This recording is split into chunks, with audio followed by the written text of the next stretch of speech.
మీరు చెప్పండి, అంటే బార్గేట్స్ని అడ్డుపెట్టడము, ఆంక్షలు విధించడము, ఇట్లా రకరకాలుగా ఏదైతే అడ్డుకోవాలనే ప్రయత్నం ఏదైతే చేశారో మరి అది సక్సెస్ అయిందంటారా? ఈ రోజున రాష్ట్ర మాజీ ముఖ్యమంత్రి వర్యులు ములాఖత్ ద్వారా ప్రస్తుత శాసనసభ్యులు బీసీ వర్గానికి చెందినటువంటి విరూపాక్ష గారిని కలవటానికి రావటం సందర్భంగా జిల్లాలో ఎక్కడిదక్కడనే వారు రాకుండా ఎన్ని రకాలుగా అక్షింతలు వేస్తున్నారంటే ప్రతి చోట అంటే మేము ఆదోని నుంచి వస్తూ ఉంటే ప్రతి గ్రామం దగ్గర కూడా వాళ్ళు చెక్ పోస్ట్ లాగా పెట్టి వెహికల్స్ ఆపి అంటే జన సంతోషాన్ని ఎక్కడ వీలైతే అక్కడ ఆపేసి జగన్మోహన్ రెడ్డి గారి టూర్ని ఫెయిల్ చేయాలనేటువంటి కూటమి ప్రభుత్వం కన్నటువంటి కళలు వాళ్ళు ఏదో ఊహించారు, కానీ అది జరిగింది వేరు. ఈరోజు చూస్తే కర్నూలు జిల్లాలో వారి ఎయిర్పోర్ట్ నుంచి ములాఖత్ దాకా కోర్టుకు రావడానికి రమారమి ఇప్పటికి 4 గంటలైంది. వారు ఇప్పటికి కూడా ఇంకా రాలేదు పరిస్థితి. అంటే జనంలో వారిలో గుండెల్లో ఎంత ప్రేమ ఉంది అనేటువంటిది ఈరోజు మనం చూస్తూ ఉన్నాం. జగనన్న నేను ప్రేమగా ఒక్కసారి పలకరిస్తే వారి నవ్వు కోసమే ఈరోజు రోడ్డు మీద ఇంతమంది జనం వాళ్ళు కాచుకొని ఉన్నారు. జగన్మోహన్ రెడ్డి గారికి జనమే జనం అనేటువంటిది ఈరోజు నేను ప్రత్యక్షంగా ఈరోజు మనం చూస్తూ ఉన్నాం. కాబట్టి కూటమి ప్రభుత్వం ఎన్ని రకాలుగా ఎన్ని అడ్డంకులు సృష్టించినా కూడా వారి ఎక్కడికి పోయినా కూడా జనం ఆయన ఉంది అని ఈ సందర్భంగా తెలియజేస్తా ఉన్నాం. అంటే ఒక కర్నూలు జిల్లా అనేది కాదు, నంద్యాల జిల్లాలో కూడా చూసుకున్నట్లయితే పూర్తి స్థాయిలో ప్రతి నియోజకవర్గంలో ఒక చెక్ పోస్టులను ఏర్పాటు చేసి పూర్తి స్థాయిలో అడ్డుకున్నారు. బైరెడ్డి సిద్ధార్థ రెడ్డిని కానీ మిమ్మల్ని కానీ అడ్డుకునే పరిస్థితి. అంటే ఎందుకంటారు ఇట్లా? అదే నిన్న సాయంత్రం వరకు మనము ఎస్పీ గారిని అడిగితేనేమంటే ఏం పర్వాలేదు మీరు చేసుకోవచ్చు, బ్యారికేడ్స్ ఊరికి అట్లా పెడతామన్నారు. కానీ పొద్దున దగ్గర 15 నుంచి 20 వేల మంది నందికొట్కూరు నియోజకవర్గం నుంచి జగనన్నను చూడడానికి ఈ జైలు దగ్గరికి ప్లస్ ఆల్సో నన్నూరు టోల్గేట్ దగ్గరికి వస్తుంటే పొద్దున వాళ్ళు చెప్పిన మాటలన్నీ మార్చేసి ప్రతి ఊరు బయటను మళ్ళీ హైవేలో కూడాను 3-4 చోట్ల బ్యారికేడ్లు పెట్టడం, బ్యారికేడ్లు పెట్టి ఆపడము. అది ఆపడాన్ని నేను సిద్ధార్థ రెడ్డి వాళ్ళతో ఘర్షణకు దిగి వాళ్ళు రిక్వెస్ట్ చేసుకొని ఘర్షణ దిగిన తరువాతే వాళ్ళు రిలీజ్ చేయడం జరిగింది. అప్పటికి కూడాను జనాలు తండోపతండాలుగా నందికొట్కూరు నుంచి దగ్గర 15 నుంచి 20 వేల మంది వచ్చారు. అంటే దీన్ని బట్టి మనం చెప్పేది ఏంటి అంటే జగన్మోహన్ రెడ్డి గారు ప్రజానాయకుడు, జగన్మోహన్ రెడ్డి గారు ప్రజల ప్రేమను పంచుకున్న నాయకుడు. ఎప్పుడైనా చంద్రబాబు నాయుడు గారు ఇటువంటి ర్యాలీ మనం చూసామా? ఎప్పుడైనా చంద్రబాబు నాయుడు గారు తెలుగుదేశం పార్టీ కార్యకర్త ఎవరైనా జైలుకి వెళ్తే ఆయన జైలుకి వచ్చి పరామర్శించడం మనం చూసామా? ఒకవేళ పరామర్శిస్తే ఇంతమంది ఉండడం మనం చూసామా? అది అందరూ తెలుసుకోవాల్సిందంటే జగనన్నకి ఇప్పటికి కూడాను మొత్తం ఆంధ్రప్రదేశ్లో ప్రతి ఒక్కరూ, అది వైఎస్ఆర్ కాంగ్రెస్ పార్టీ వాళ్ళు కాదు, తటస్థంగా ఉన్నవాళ్ళు కాదు, తెలుగుదేశం పక్కన ఉన్న వాళ్ళు కూడాను ఆయన అంటే ప్రేమిస్తారు. ఆయన అభివృద్ధి అంత మంచిగా చేశారు. ఆయన ఒక ప్రజానేత. తప్పకుండా 29లో ఆయన ముఖ్యమంత్రి అవుతారు. మీరు చెప్పండి, అంటే ఇన్ని ఆంక్షలు విధించినప్పటికీ కూడా ఇంత అభిమానం చాటుతూ ప్రజలు నిరాజనం పడుతున్నారు. ఎక్కడ చూసినా జన సమూహం అనేది కనపడుతుంది, ఆ అభిమానం అనేది కూడా కనపడుతుంది. ఏ విధంగా చూడొచ్చు అంటారు? ఇప్పుడు మీరే చెప్తా ఉన్నారు, అభిమానం అనేది కట్టలు తెంచుకుపోయింది. దాని గురించి ఎవరు ఎన్ని ఆటంకాలు ఎదురేసినా ఏమీ కాదు. ఏ విధంగా కూడా ప్రజల్లో ఉన్నప్పుడు దాన్ని ఎవరు కూడా ఆపలేరు. ఊరికే చంద్రబాబు నాయుడు అనుకుంటున్నాడు కానీ పోలీసు వాళ్ళు పెడితే ఆపితే అయిపోతుందేమో, ఏమన్నా ఇంకా కంటిన్యూ చేస్తే ఏమి కాదు. అది ఏదున్నా కూడా ప్రజల అభిమానాన్ని ఎవరు ఏమీ చేయలేరు అని చెప్పేసి గట్టిగా చెప్పగలుగుతా ఉన్నాం.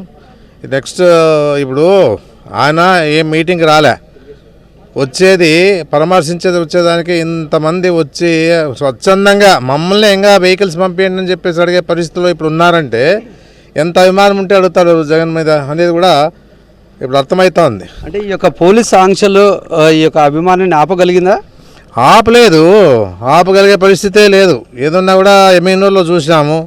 ఎమ్మెన్యూర్లో వచ్చేటప్పుడు పోలీసులు అడ్డుకోవడం జరిగింది. సరే మేము ఇక్కడే బయట ఇస్తామని చెప్పిన తర్వాత వాళ్ళు మాత్రం మేము పైనుంచి ఆదేశాలు వస్తే చేస్తారు. పాపం వాళ్ళేమి ఆటంకాలు చేయలేదు, వాళ్ళకేం ఉండదు. పైనుంచి ఆదేశాలు వచ్చినాయి కాబట్టి, రెడ్ బుక్ నుంచి ఆదేశాలు వచ్చినాయి కాబట్టి ఈరోజు ఈ పరిస్థితి వచ్చింది. కానీ ఎక్కడ ఆపలే, వచ్చేసినారు, దొబ్బుకొని వచ్చేసినారు. అది పరిస్థితి. ఏమంటారు? ఇటువంటి సిచ్యువేషన్స్ ఎప్పుడైనా చూసారా? అంటే ఏ ఒక్క ప్రభుత్వం కూడా లీడర్లను, నాయకులను కావచ్చు, ఈ యొక్క ప్రతిపక్ష నేతలను కావచ్చు అడ్డుకునే పరిస్థితి అయితే కనపడలేదు. వైఎస్ఆర్ కాంగ్రెస్ పార్టీ ప్రభుత్వం ఉన్నప్పుడు కూడా ఇటువంటి సంఘటనలు జరగలేదు. మరి ఇది కంపేర్ చేస్తే ఏమని చెప్పొచ్చు?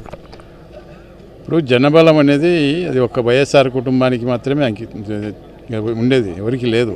చంద్రబాబు నాయుడు 4 సార్లు సీఎం అయినా కూడా ఎప్పుడూ ఆయన ముఖం చూసి ఎప్పుడు ఓటేసింది లేదు.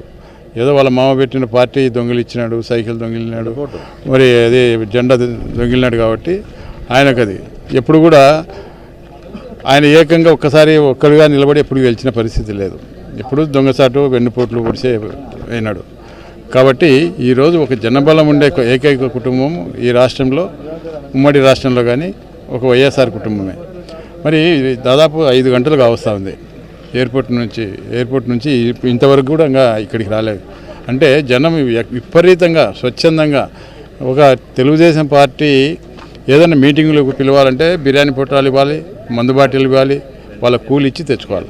కానీ ఈరోజు జగన్మోహన్ రెడ్డి గారు వస్తామంటే స్వచ్ఛందంగా పోలీసులు ఒక దిక్కు ఆంక్షలు పెట్టినా కూడా, బారికేడ్లు పెట్టినా కూడా అవన్నీ తోసుకుంటూ వాళ్ళకు దొడ్డదారిన వేరే ద్వారాన కూడా ఈరోజు స్వచ్ఛందంగా బైకులలో నడిచి మరి వాళ్ళ కంప గీరకుండా కూడా మరి వదిలించుకొని ఇవన్నీ కూడా వస్తూ ఉన్నారు. అంటే వాళ్ళ అభిమాన నాయకుడిని చూడాలా.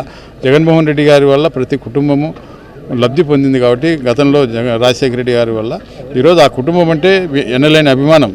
మొన్న కూడా 2024 ఎన్నికల్లో కూడా ఆ కుటుంబాన్ని ఓడించే పరిస్థితి ఎవరికీ లేదు. కాకపోతే ఈరోజు ఈవీఎంల ప్రభావం వల్ల ఈరోజు ఈ రెడ్డి బుక్ రాజ్యాంగం ఇవన్నీ నడుస్తూ ఉన్నాయి. ఏదేమైనప్పటికీ కూడా మళ్ళీ జగన్మోహన్ రెడ్డి 2029లో ముఖ్యమంత్రి అవుతారు. ఈరోజు ఏదైతే ఇబ్బందులు పెట్టి కార్యకర్తలకు ఈ హింస పెట్టి ఈ జైళ్లకు ఇవన్నీ చేస్తూ ఉన్నాడో ఖచ్చితంగా దానికి వడ్డీతో సహా వాళ్ళ మూల్యం చెల్లించుకోక తప్పదు. ఇది కూటమి ప్రభుత్వం ఏదైతే కుట్రలు పన్నారో అది విఫలమైనట్లేనా? ఖచ్చితంగా విఫలమైనతే. ఎందుకంటే గత పార్టీ స్థాపించినప్పటి నుంచి కూడా చూస్తూ ఉన్నాము. జగన్మోహన్ రెడ్డి గారు జనం మనిషి, ప్రజల మనిషి. అరచేతిని అడ్డుపెట్టి సూర్యకాంతిని ఆపలేరు. జగన్మోహన్ రెడ్డి హవాని ఎవ్వరు కూడా ఆపలేరు. కాబట్టే వాళ్ళు మూడు ముక్కలాట ముగ్గురు కూటమిగా వచ్చారు. అయితే ఈరోజు కర్నూలు జిల్లా ప్రోగ్రాము ములాఖత్ షెడ్యూల్ ఫిక్స్ అయినప్పటి నుంచి జిల్లా వ్యాప్తంగా కూడా ప్రతి ఒక్క ఊర్లో, ప్రతి ఒక్క గ్రామంలో ప్రతి ఒక్కరు కూడా రావాలని చెప్పి చాలామంది మాకు వాహనాలు అరేంజ్ చేయండి, వాహనాలు అరేంజ్ చేయకపోయినా మేమే వస్తామని చెప్పి స్వచ్ఛందంగా చెప్తా ఉంటే కూడా ఇది పార్టీ ప్రోగ్రాం కాదు, ఓన్లీ ములాఖత్ ప్రోగ్రాం అని చెప్పితే కూడా జనం తండోపతండాలుగా వస్తూ ఉన్నారు.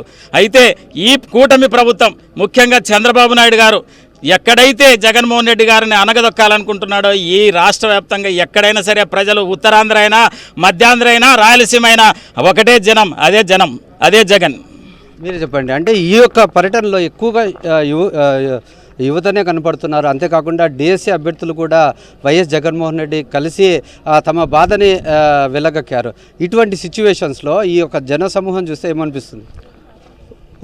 ఒకటి మనం చూసుకోగలిగితే అన్న, ఫస్ట్ మనం మాట్లాడవలసింది ఏంటంటే జనసమూహం కంటే ముందు జగనన్న అనే పేరుకి ఈ రాయలసీమలో అయితే కానీ కర్నూలు మొత్తం జిల్లాలో జగనన్న పేరు చెప్పంగానే వేలాది సంఖ్యలో ఎప్పుడు యువత కూడా సిద్ధంగా ఉంటారు.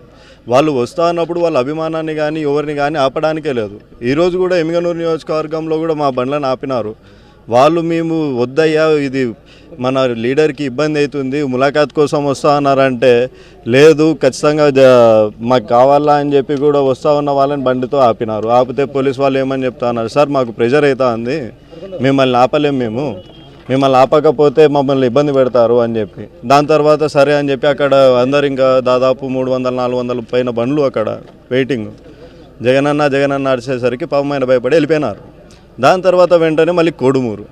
ఎందుకు ఆపుతున్నారు అంటే లేదు, జగనన్న దగ్గర మీరు పోకూడదు. అంత ఆపి